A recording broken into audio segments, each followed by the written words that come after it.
Bharatiya Janata party ने श्यामा प्रसाद मुखर्जी से लेकर मेरे तक जितने भी घोषणा पत्र बाहर निकाले, सब में एक आता था, हम कश्मीर से धारा 370 को समाप्त कर दें, हम कश्मीर से 35 को समाप्त कर दें।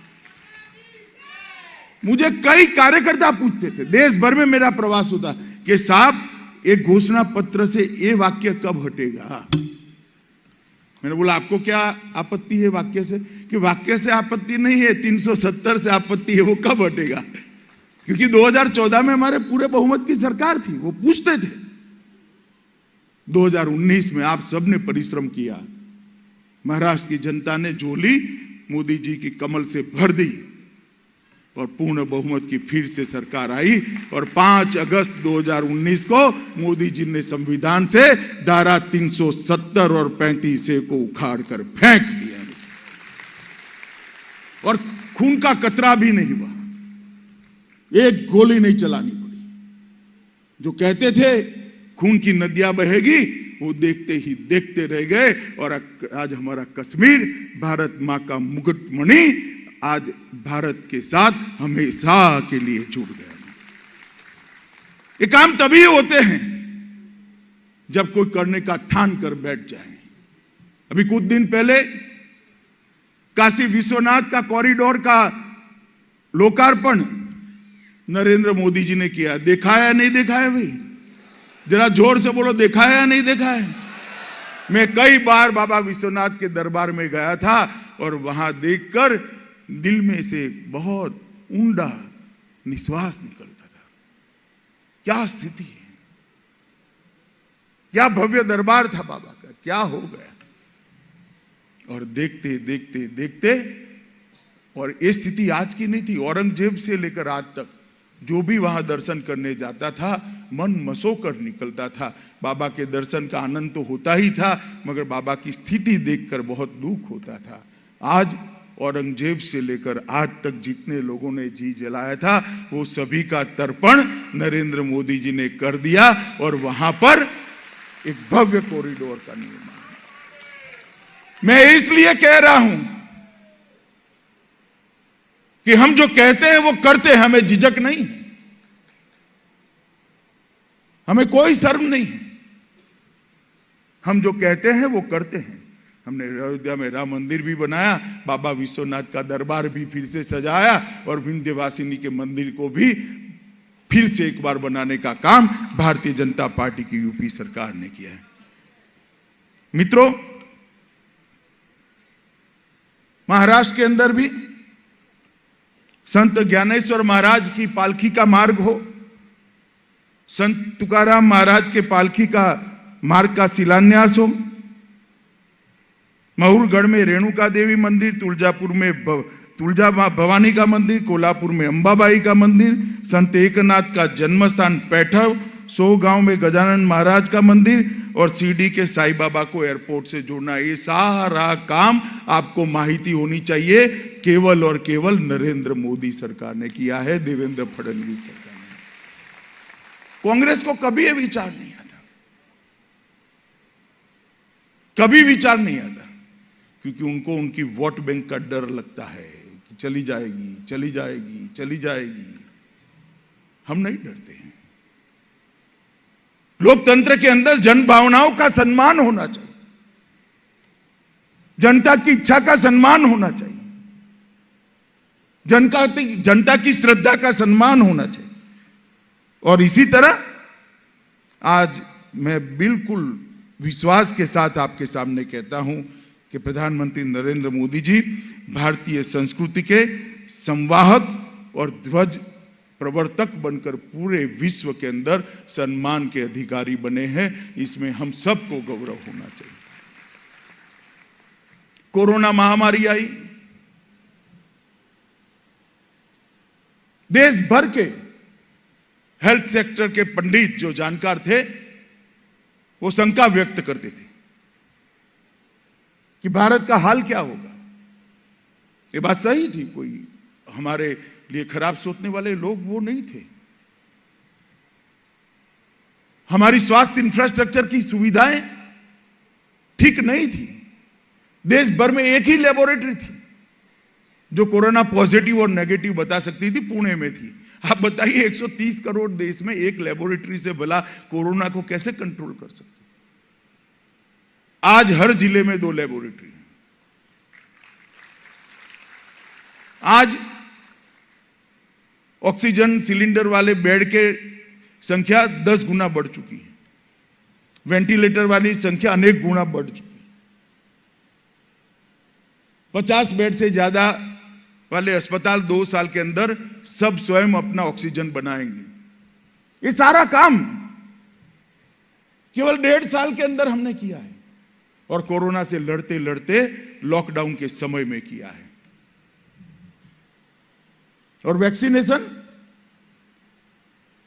पोलियो से लेकर कई वैक्सीन कांग्रेस के समय में ढूंढ ली गई, उसके बाद 10-10 साल तक वैक्सीन यहां पहुंची भी नहीं थी, देने का तो सवाल ही नहीं। भारतीय जनता पार्टी की सरकार, मेरी सरकार, आपकी सरकार और हमारे नेता नरेंद्र मोदी ने 130 करोड़ की आबादी का वैक्सीनेशन देखते देखते देखते समाप्त करने के कगार पर हम पहुंच गए। 155 डोज लग गए और मैं जानकारी के आधार पर कहना चाहता हूं, वैक्सीन देने की और इसके एक्नॉलेजमेंट की सबसे सटीक व्यवस्था पूरे विश्व में अगर सबसे अच्छी है तो हिंदुस्तान में है। यूरोप और अमेरिका भी इसका सर्टिफिकेशन ऐसे नहीं कर सकते। आप वैक्सीन ले लो, 30 सेकंड के अंदर मोदी जी की फोटो के, हंसती हुई फोटो के साथ आपका सर्टिफिकेट आ जाएगा कि आपका वैक्सीनेशन का पहला डोज समाप्त, दूसरा डोज समाप्त, आप 100% वैक्सीनेटेड हो। ये कोविन ऐप कितनी दूरदर्शिता होगी कि वैक्सीन बनने के 8 महीने पहले कोविन ऐप बन गया था, इसका ट्रायल रन हो चुका था। और अभी कहा, मैं तो अब उनकी तबीयत ठीक नहीं है, भगवान उनको जल्दी स्वास्थ्य प्रदान करे, मगर जब अच्छी थी तब भी महाराष्ट्र की जनता ढूंढती थी, कहां है सरकार? ढूंढती थी या नहीं ढूंढती थी? जरा जोर से बोलो भाई, ढूंढती थी या नहीं ढूंढती थी?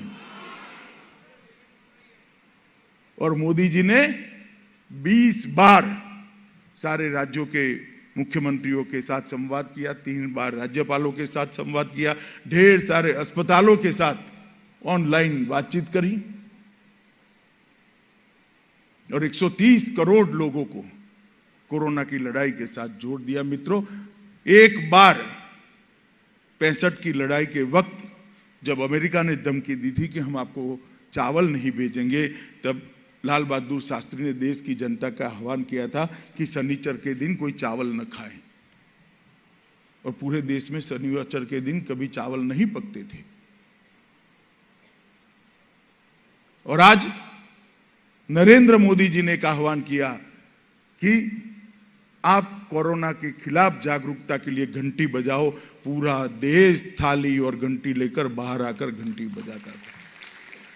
उन्होंने कहा, जिन्होंने काम किया इसके प्रति श्रद्धा व्यक्त करने के लिए घर में एक दिया जलाओ।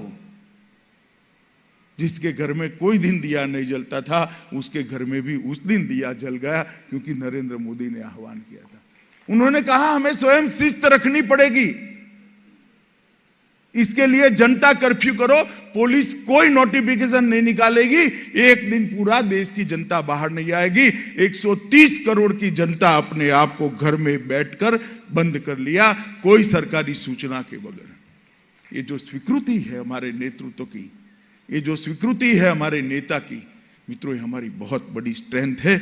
उसको हमें सम्मान भी होना चाहिए, उसको ध्यान में भी रखना चाहिए। मित्रों, मैं यहां आया हूं तब मैं आज संगठन की बात करना नहीं चाहता, क्योंकि अध्यक्ष जी ने जिस प्रकार से, पुणे महानगर के अध्यक्ष ने जिस प्रकार से कार्यक्रम हाथ में लिया है, मुझे पूरा भरोसा है बाकी की व्यवस्था भी ये करेंगे चुनाव तक की, इसमें संगठन की बात नहीं करता। परंतु मैं महाराष्ट्र के चुनाव में 2019 में आया था। मैं खुद उस वक्त शिवसेना के साथ जो संवाद हुआ मैंने खुद ने किया है, और मैं फिर से आज कहना चाहता हूं कि उस वक्त तय हुआ था कि कि देवेंद्र फडणवीस के नेतृत्व में चुनाव लड़ा जाएगा और मुख्यमंत्री भारतीय जनता पार्टी। मुकर गए, सत्ता के लिए हिंदुत्व के साथ समझौता कर लिए। दो पीढ़ी से जिनके सामने लड़ते थे उनकी गोदी में बैठ गए और कहते थे हमने तो कहा ही नहीं है। वो कह रहे हैं कि मैं झूठ बोल रहा हूं।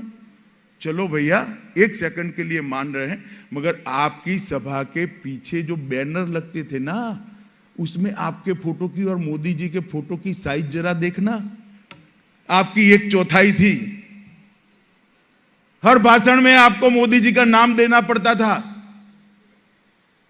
आपकी उपस्थिति में मैंने और मोदी जी ने दोनों ने कहा था कि देवेंद्र फडणवीस के नेतृत्व में चुनाव लड़े हैं और एनडीए जीतने के बाद देवेंद्र फडणवीस मुख्यमंत्री बने।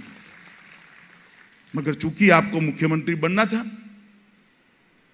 आपने हमारे साथ विश्वासघात किया, सत्ता पर बैठे और फिर क्या चलाया।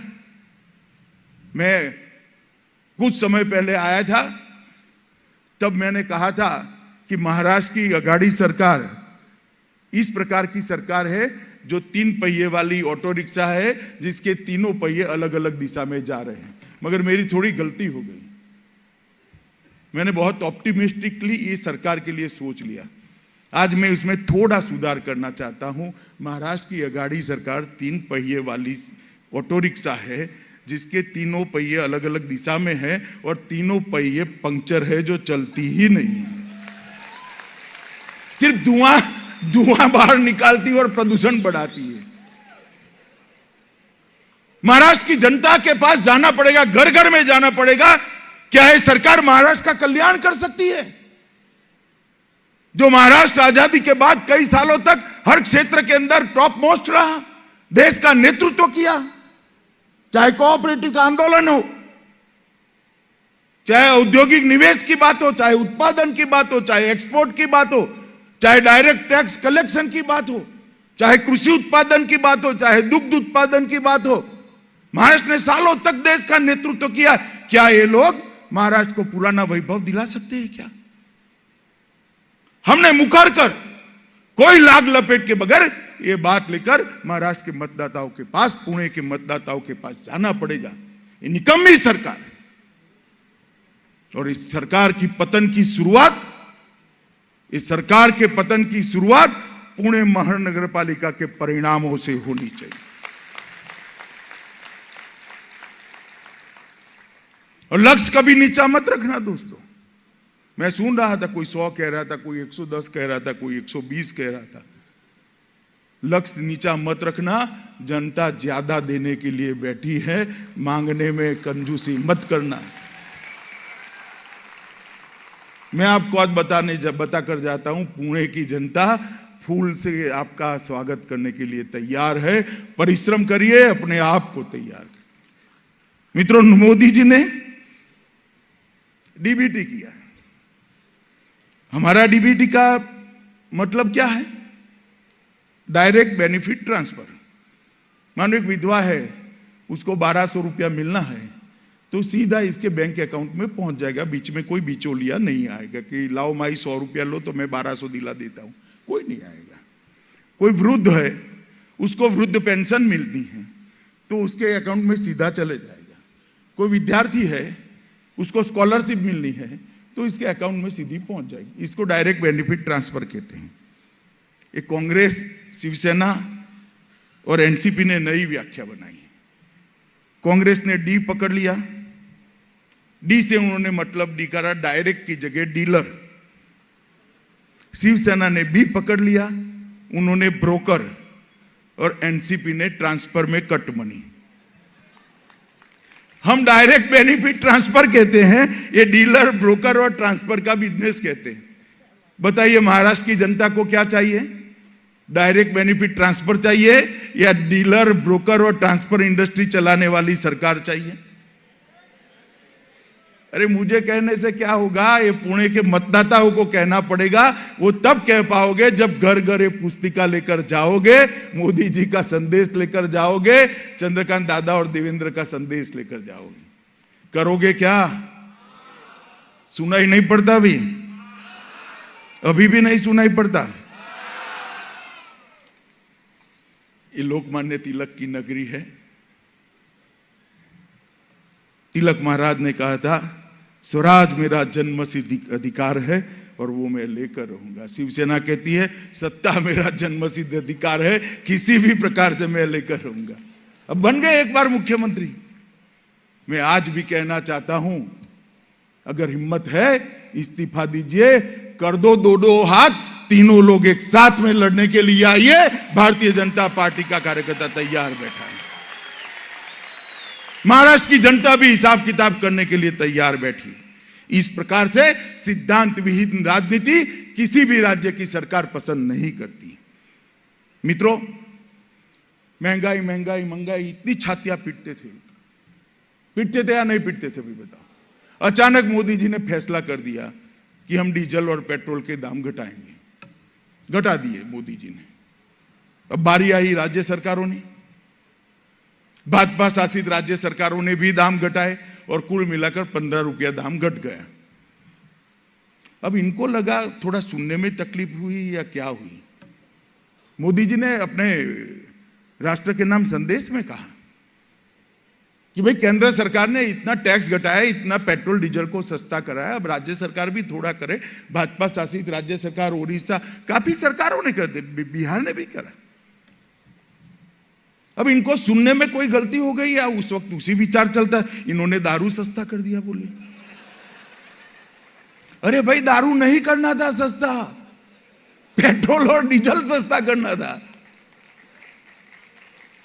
अब इस प्रकार की समझ है तो क्या सकते, आपने कहना पड़ेगा देश भर में पेट्रोल डीजल 15 रुपया सस्ता हुआ, महाराष्ट्र में क्यों नहीं हुआ है? उद्धव ठाकरे सरकार इसका जवाब दे।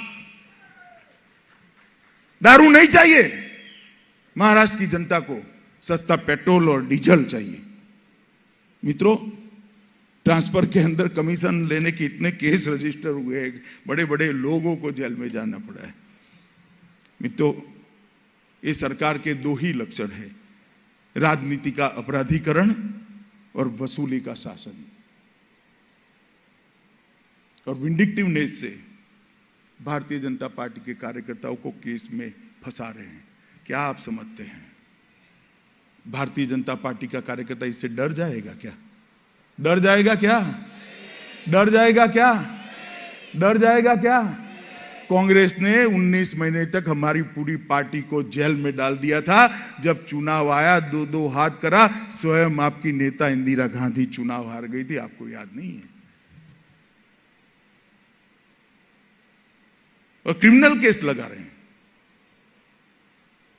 मित्रों, ये सारी जो चीजें हैं, चाहे हमारे साथ 19 के विधानसभा चुनाव के बाद जो विश्वासघात हुआ है, इसका परिमार्जन करना है, चाहे महाराष्ट्र के अंदर से महंगाई दूर करनी है, चाहे महाराष्ट्र के अंदर से भ्रष्टाचार दूर करना है, चाहे रुका पड़ा महाराष्ट्र का विकास उसको द्रुत गति से आगे बढ़ाना है, चाहे महाराष्ट्र को अपना खोया हुआ गौरव वापिस देना है, चाहे शिव छत्रपति के सपनों को साकार करना है, ये सारा करना है तो कहीं से विजय की शुरुआत करनी पड़ेगी और मौका पुणे वालों के हाथ में है।